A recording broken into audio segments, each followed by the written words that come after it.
नमस्कार, आप देख रहे हैं एमपी तक। मैं हूं आपके साथ आकांक्षा ठाकुर। मध्य प्रदेश में नगर निगम, नगर पालिका और पंचायत चुनाव के बाद अब नगर परिषद और नगर पालिका के अध्यक्ष और उपाध्यक्ष के चुनाव जो हैं वो संपन्न हो रहे हैं। अलग अलग जिलों में चुनाव कराए जा रहे हैं। श्योपुर में फिलहाल ये चुनाव हुए और श्योपुर में अलग ही तस्वीर देखने को मिली, जहां पर कांग्रेस को हार का सामना करना पड़ा। और वो क्यों? क्योंकि कांग्रेस अपनी ही पार्टी में टूट को रोक नहीं पाई।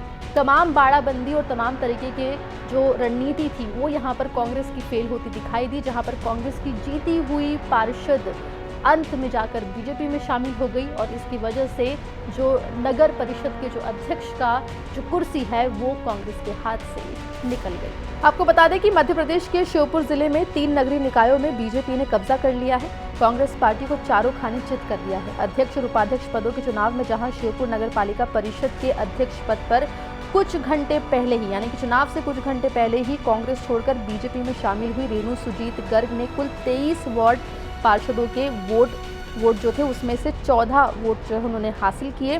वहीं उपाध्यक्ष पद पर बीजेपी से बागी होकर चुनाव जीते संजय महाना निर्विरोध निर्वाचित हुए हैं। खास बात यह है कि चुनाव नतीजों में बीजेपी और कांग्रेस दोनों के पास 8-8 सीटें थी, यानी 8-8 पार्षद दोनों के थे। बाकी सभी जो निर्दलीय थे वो भी अंत में बीजेपी के पाले में चले गए। आपको बता दें कि आखिर वक्त में कांग्रेस की प्रत्याशी बीजेपी में शामिल हो गई और बाजी बीजेपी के पाले में चली गई। जी, मैं सभी का बहुत बहुत धन्यवाद करना चाहती हूँ और पार्टी के समस्त नेताओं का भी धन्यवाद करना चाहती हूँ। भारतीय जनता पार्टी ने जो मुझ पर विश्वास दिखाया है, मैं आगे उस पर खरी उतरूँगी।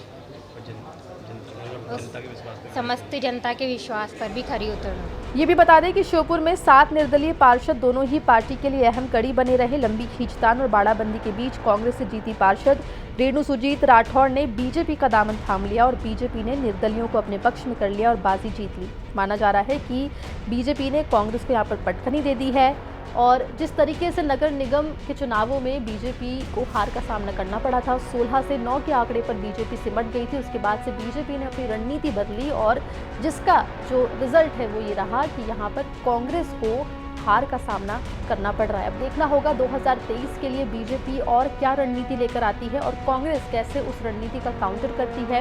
कांग्रेस किस तरीके से अपनी पार्टी के लोगों को एकजुट करने में सफल होती है, देखने वाली बात होगी। मध्य प्रदेश के श्योपुर से खबर भेजी हमारे सहयोगी खिमराज दुबे ने। मध्य प्रदेश से जुड़ी तमाम खबरों के लिए बने रहिए एमपी तक के साथ।